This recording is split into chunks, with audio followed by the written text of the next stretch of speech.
Fala galera, aqui é o Thiago Oberdan do canal Oberdan Power BI. No último vídeo a gente falou aí dos valores do Manifesto Ágil e agora a gente vai falar dos princípios, tá? São 4 valores e 12 princípios. O primeiro princípio é o princípio da geração de valor. É a gente garantir a satisfação do cliente fazendo entregas rápidas e continuamente de um software funcional. Como assim? Olha como é que ela vai de encontro com aquela ideia inicial, né? É a gente, em vez da gente desenvolver um produto todo e criar ele do início até o fim para satisfazer o nosso cliente, para entregar para o nosso cliente, a gente pega esse projeto, esse produto, divide ele em entregas menores e cada entrega com a sua geração de valor. Então, igual eu comentei com vocês lá do curso que eu tinha feito, a gente precisava entregar uma cidade, né? Mas como que a gente entrega a cidade primeiro? Primeiro vamos entregar, cada entrega tem aí os seus valores, né, que a gente vai entregar. Então, por exemplo, na primeira entrega a gente ia entregar as rodovias, por exemplo, né? Aí no segundo a gente ia priorizando, aí a segunda entrega a gente ia ter, por exemplo, assim, beleza, vamos então criar o hospital nessa entrega. Então, assim, cada etapa tem suas entregas de valor e o cliente vai ficando cada vez mais satisfeito. Porque a gente entrega coisas em intervalos menores de tempo, mas entregas de valor, tá? A gente tem também o princípio aí da flexibilidade. Isso é muito legal porque no pensamento ágil, as mudanças elas são bem-vindas. Inclusive mudanças que são tardias, vamos dizer assim, né? Se a gente às vezes precisar mudar o escopo, mas o projeto já está mais avançado, essas mudanças também são bem-vindas, porque não adianta nada. Vamos dar um exemplo assim hipotético. A gente está num projeto aí que a gente está criando um videocassete que vai ler as fitas mais rápido, com uma resolução melhor, de forma automática, etc. e tal. Mas se a gente demorou até hoje para criar esse projeto, o escopo mudou.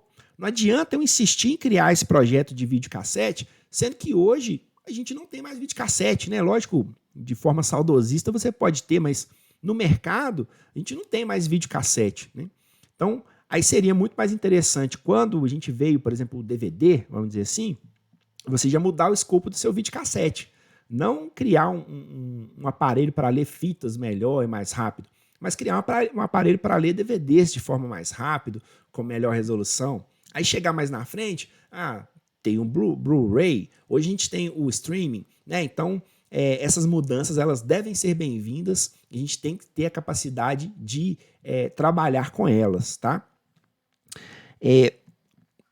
A frequência é muito importante na metodologia ágil, né? Porque, como eu disse, a gente tem que fazer várias entregas, cada entrega com valor. A gente tem que entregar com valor várias vezes ao longo do projeto.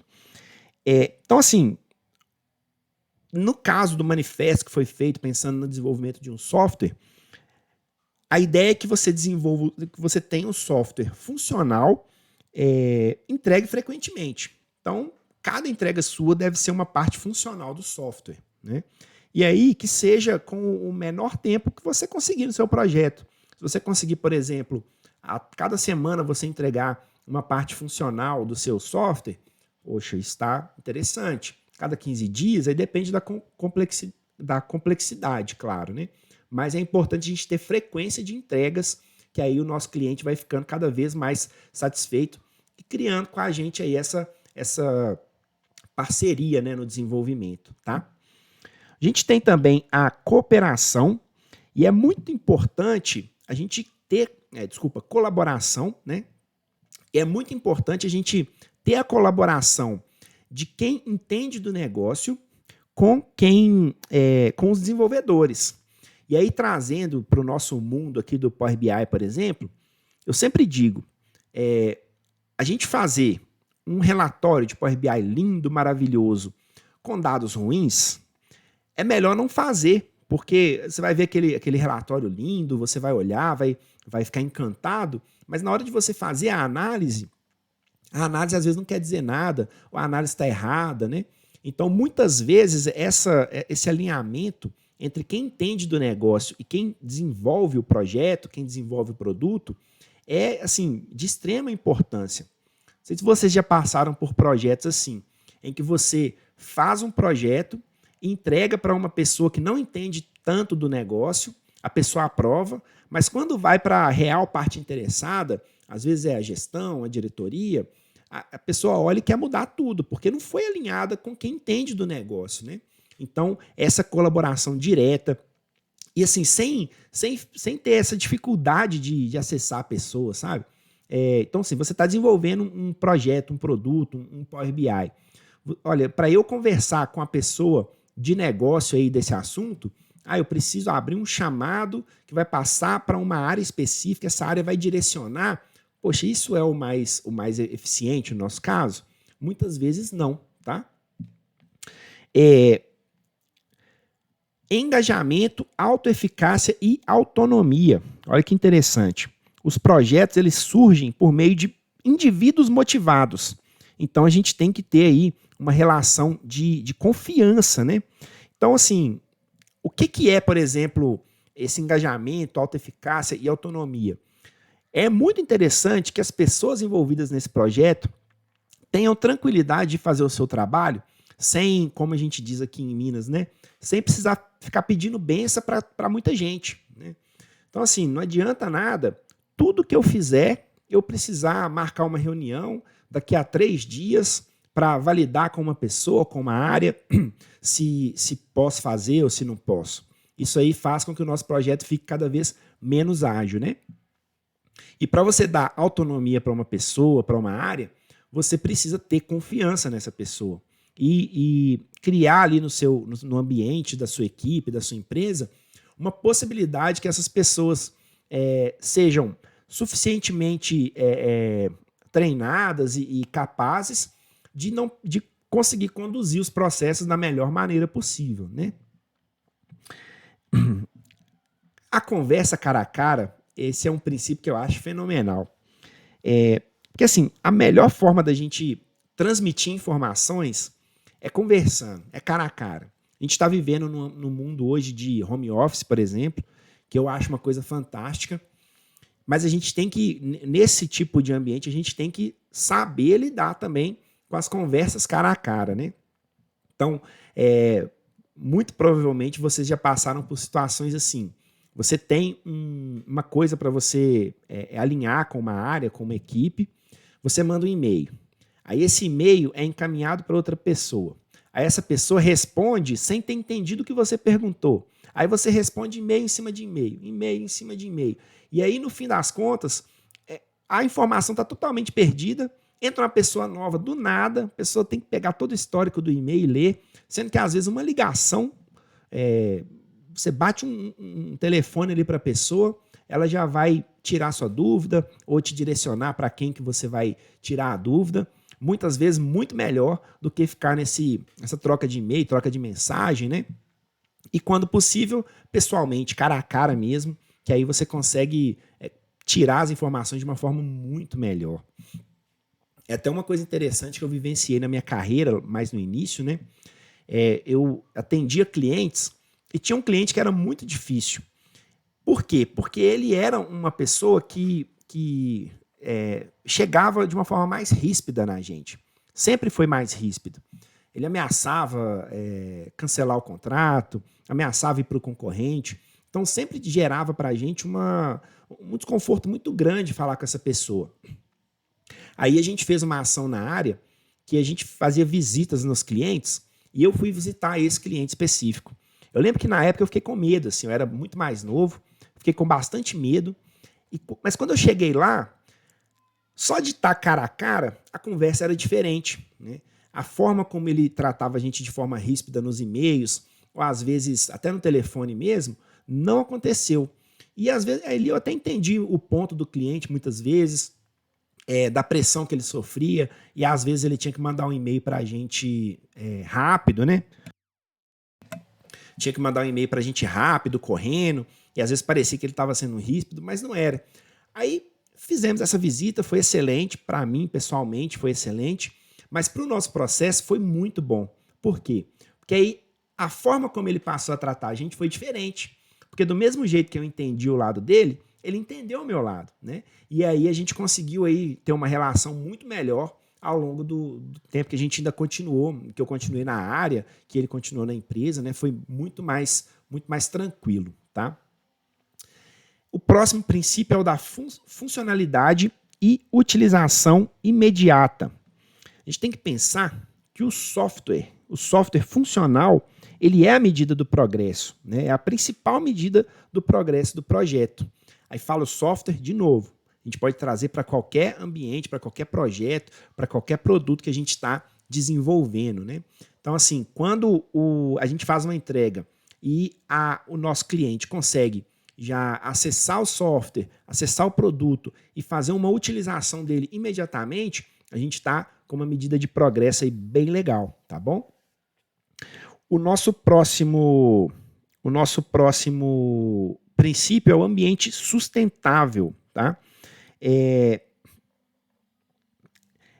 muito legal assim a gente pensar o seguinte: a gente precisa manter uma constância de entregas ao longo do nosso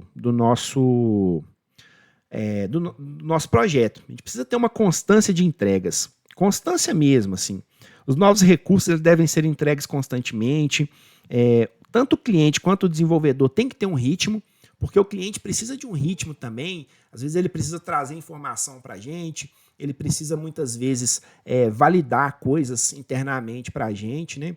E só assim a gente consegue ter um ambiente sustentável mesmo de desenvolvimento. A gente vai mantendo o ritmo, entregando softwares funcionais com bastante frequência, né? Tendo a flexibilidade aí nas nossas conversas, mas para ser sustentável a gente precisa manter um ritmo. Não adianta nada o desenvolvedor, por exemplo, as pessoas desenvolvedoras, né, fazerem aí a sua entrega rápido se o cliente demora muito, ou vice-versa. Se o cliente traz para a gente aí né, as entradas para o nosso processo e a gente demora muito para desenvolver, também começa a ficar difícil de sustentar, né? Mas, às vezes, a gente pensando nisso tudo, dá uma impressão que a gente abre mão da parte técnica. E não é isso. A gente precisa prezar também pela excelência técnica, né? Aí ele trata para a gente assim, ó, que o design do software deve prezar pela excelência técnica. Porque não adianta nada eu fazer várias entregas ruins também. Ah, mas está funcionando e eu consigo utilizar imediatamente. Ah, beleza, mas está feio, está difícil de utilizar, está lento, por exemplo, né? Então, assim, a gente tem que tentar em cada entrega fazer entregas às vezes mais simples do que o projeto total, mas o mais simples não quer dizer que é tecnicamente inferior, tá? E a gente tem aqui o princípio da simplicidade. Olha que interessante essa frase, ó. Simplicidade é a arte de maximizar a quantidade de trabalho que não é feito. É muito interessante, né? A gente fazer o essencial. E eu até comentei com vocês num vídeo aqui do canal sobre o livro Storytelling com Dados. Eu acho uma coisa fenomenal nesse livro que me fez gostar muito dele, é que ele busca geralmente a simplicidade, a simplificação das coisas para maximizar os resultados. Então, às vezes a gente tem um gráfico, um visual cheio de informação, mas assim é muito mais difícil da gente, por exemplo, analisar um dado, da gente chegar a uma conclusão. É muito mais difícil, né? Então, a gente saber trabalhar com a simplicidade, a gente saber simplificar as coisas é fantástico. E, pessoal, a gente tem que trabalhar muito o conceito das palavras, né?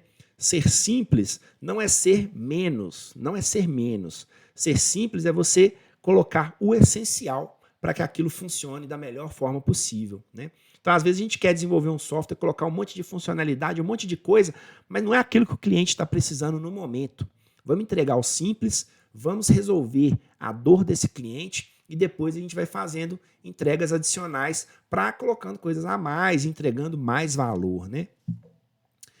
O princípio dos times auto-organizáveis, eu acho isso muito interessante mesmo, porque em um time que tem já a mentalidade ágil criada na sua cultura, né, e tá com isso na cabeça, os times não precisam muitas vezes, olha, eu sou, às vezes você é você trabalha, é uma pessoa desenvolvedora, aí, mas uma pessoa precisa de ajuda em uma área que não necessariamente é a que você está, não é necessariamente o entregável que ficou sob sua responsabilidade. É você ter a tranquilidade de, olha, eu tenho um tempo livre aqui, vou ajudar essa pessoa, ou, olha, eu acho que eu consigo desenvolver o que você está fazendo melhor e você consegue desenvolver o que eu estou fazendo melhor. Vamos trocar, sabe? Não precisa ficar também aquela coisa engessada e é só do jeito que foi falado, só o time do jeito que foi montado. Não.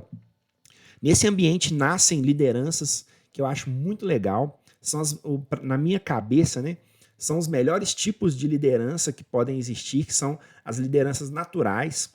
E isso, assim, eu já vi acontecendo tanto no ambiente profissional da minha carreira, mas já vi, por exemplo, em trabalhos voluntários, por exemplo, pessoas que são líderes e as pessoas aceitam ser lideradas por essas pessoas, mas não necessariamente porque isso foi imposto, mas porque essa pessoa tem uma postura e que leva as outras pessoas juntos, né? Então eu acho isso muito bonito de ver até, sabe? Acho isso muito legal.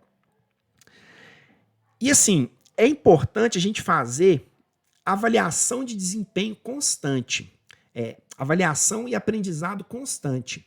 Por quê? Olha, como eu disse, as falhas, elas acontecem. As falhas, elas acontecem, isso é natural. Mas o que a gente tem que fazer, às vezes ao final de uma entrega, ao final de um projeto, às vezes as pessoas fazem isso semanalmente, quinzenalmente, até diariamente, dependendo. Aí a gente tem que avaliar a nossa operação, o nosso negócio, né, o nosso ambiente mesmo, para poder definir isso. Mas é a gente avaliar, olha, das últimas entregas, o que funcionou? Funcionou A, B, C e D. O que não foi tão legal? C, D e E. Olha, então vamos fazer o seguinte, vamos pegar o que funcionou, vamos transformar isso em boa prática, vamos divulgar isso, né? Vamos às vezes até criar processos e coisas novas dentro da organização.